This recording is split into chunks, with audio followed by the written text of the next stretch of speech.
നടി ശ്രീലേഖ മിത്രയുടെ പരാതി സംവിധായകൻ രഞ്ജിത്തിനെതിരെ കേസെടുത്തു.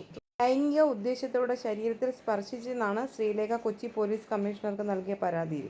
ശിക്ഷയെക്കുറിച്ച് അഡ്വക്കേറ്റ് എം.ആർ. അഭിലാഷിന്റെ വാക്കുകൾ കേൾക്കാം. വളരെ വ്യക്തമായിട്ട് പറഞ്ഞിട്ടുണ്ട്. അതിനകത്ത് പറയുന്ന ഒരു വ്യക്തിയുടെ കൺസെന്റ് ഇല്ലാതെ അയാളുടെ ശരീരത്തിൽ തൊടുക, കൺസെന്റ് ഇല്ലാതെ അയാളുടെ ശരീരത്തിൽ ഫോഴ്സ് പ്രയോഗിക്കുക.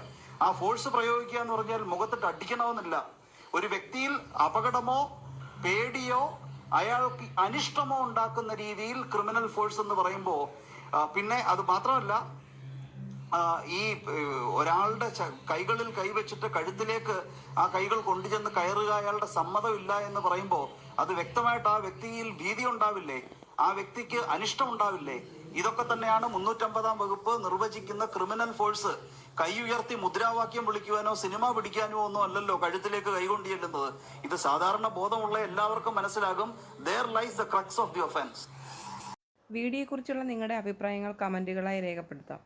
സിനിമ മേഖലയിലെ വാർത്തകൾക്കായി ഈ ചാനൽ നിങ്ങൾ സബ്സ്ക്രൈബ് ചെയ്യൂ.